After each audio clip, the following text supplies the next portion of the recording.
You know, for a very long time, I had no idea who I was. I mean, I guess I knew my name. My name is Tamara. Hi, what is your name? Nadia. Okay, nice to meet you. But then still I was thinking, who is that person staring back at me every morning in the mirror? And sometimes I would look around and see if I would see somebody who could tell me, and I would go, oh my gosh, that's somebody. Hi, how are you? Did you have a nice night? Amazing. Yeah? Excellent. Perfect. All right, can I ask you something? Sure. I can ask him something. It's amazing. Do you know who I am? Just your name. Nothing more? No. Really? Shame, really? Because I don't know it either. But there's one thing I always knew. I always knew I wanted to make a difference. I wanted to make a change. I wanted to make a contribution. I wanted to mean something. Yes. And so I decided to go on Facebook.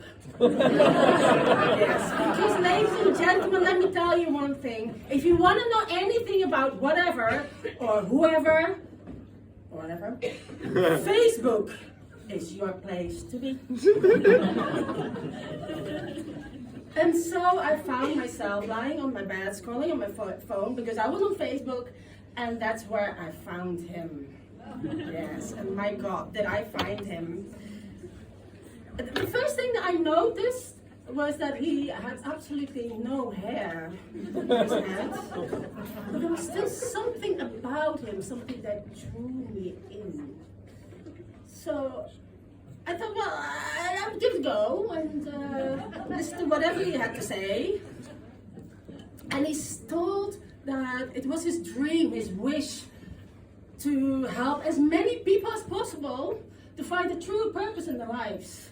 And I couldn't help myself thinking, oh my goodness, that would be amazing. I mean, can you imagine if I would know the true purpose of my life?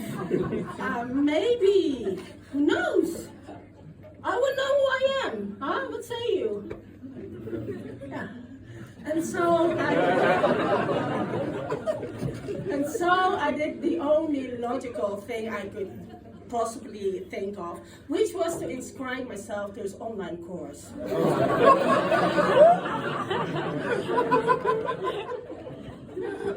And so that night, I came home from a very busy night. I rushed in the door. I took my laptop, opened it. I put the switch button, and I found the online course and opened the first lesson. I pressed the play button, and I heard him talk about fears and anxieties and traumas that could possibly lead you to not being able to live your true purpose in your life.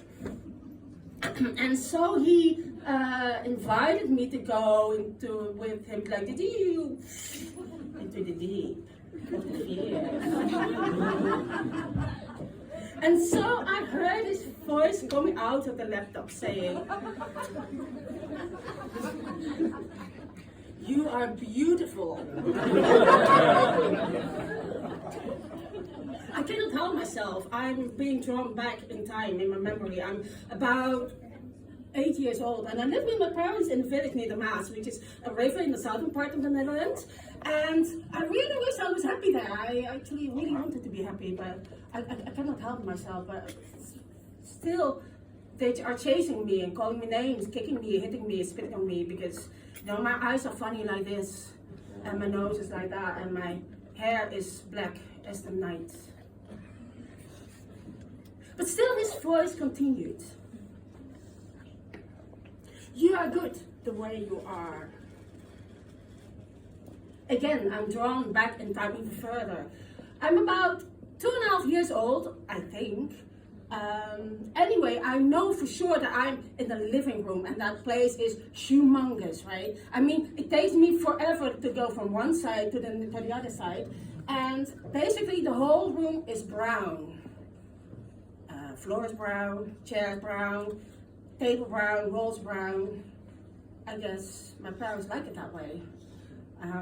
But anyway, here I am. I'm standing in front of the window, looking outside to the buildings across the street, and this is where it hit me. I'm a girl. I'm a girl. Do you have any idea what that means? It means that I'm not a boy like you. It means that all my hopes, all my desires, all my wants, all my needs, all my ambitions all flew out of the window. Because in order to be able to have that, you have to be able to be something. And in order to be something, you would have to be a man like you. But I can never be a man, I'm only a girl. The only thing I can be and become is a woman. And what can a woman ever be? She's absolutely nothing. She's absolutely nothing! And now he's saying that I'm good enough?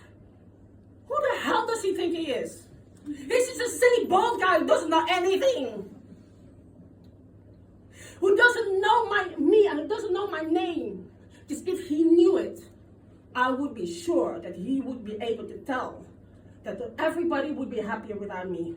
In fact, the world would be far happier without me. You have the right to exist.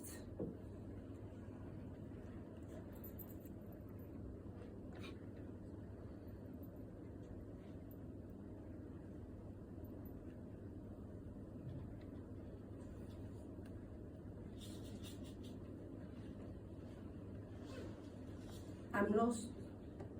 I'm naked. I don't know what to do. I don't know what to say. But there is still a voice within me that says, I'm here to stay. So I need to buckle myself up and stand up straight, proud and tall, because maybe even I can be great. I look around and I see I'm not alone. There are more people like me finding their way back home, to where they belong, to set each other free. Because we all have the right to simply to be.